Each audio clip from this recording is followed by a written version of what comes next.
പിള്ളേട്ട രാജൻ സാറിനെ മുറി കാണുന്നില്ലല്ലോ. എന്താ കാര്യം? പുള്ളിക്കാരൻ ഒരു പാന്റ് ഷർട്ടും ഡ്രൈ ക്ലീനിങ് തന്നിരുന്നു. ആ, രാജൻ സാർ വീട്ടിൽ പോയി. എപ്പോ? ഇന്നലെ രാത്രി. ആഹാ, ഇന്നലെ വൈകിട്ടല്ലേ പുള്ളിക്കാരൻ ബില്ലിംഗ് കാശ് തന്നത്? പിന്നെന്താ പെട്ടെന്ന് പോയത്? രാജൻ സാറിന്റെ കുട്ടിക്ക് സുഖമില്ല എന്ന് പറഞ്ഞ് ഫോൺ വന്നിരുന്നു. ഇനി തിരിച്ചു വരുമെന്നും തോന്നുന്നില്ല. അതെന്താ? എന്തൊക്കെയോ കുടുംബ പ്രശ്നങ്ങളുണ്ട്. ഓഹോ, വന്നാ കൊടുത്തേക്ക്. അല്ലേട്ടാ, കുറച്ച് ഐസ് വാട്ടർ വേണം.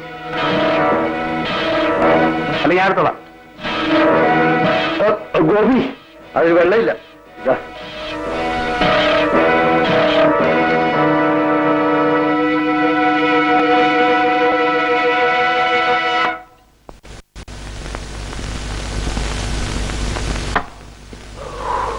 Wow.